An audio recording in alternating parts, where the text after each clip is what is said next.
পবিত্র ঈদুল আজহার টানা ৭ দিনের ছুটি শেষে কাল থেকে খুলছে অফিস আদালত। সরকারি অফিসের পাশাপাশি ব্যাংক, বিমা, শেয়ার বাজার সবকিছুই চলবে স্বাভাবিক নিয়মে। আর তাই গ্রামে স্বজনদের সঙ্গে ঈদ পালন শেষে রাজধানী ঢাকায় ফিরতে শুরু করেছেন কর্মজীবী মানুষ ও নগরবাসী। দেশের বিভিন্ন জেলা থেকে বাস, ট্রেন ও লঞ্চ যোগে ফিরছেন হাজারো মানুষ। সকাল থেকে রাজধানীর সায়েদাবাদ ও মহাখালী বাস টার্মিনালে ফিরতি যাত্রীদের চাপ দেখা গেছে।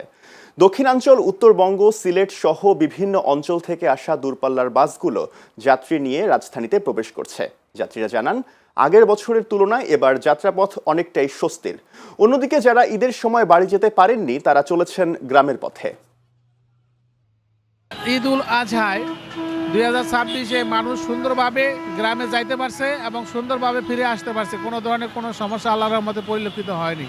দেশের থেকে আসি, রাস্তাঘাটে কোনো ভোগান্তি হয় নাই। এরকম বিএনপি সরকার ভালোই করতেছে ইনশাল্লাহ আল্লাহর মতে।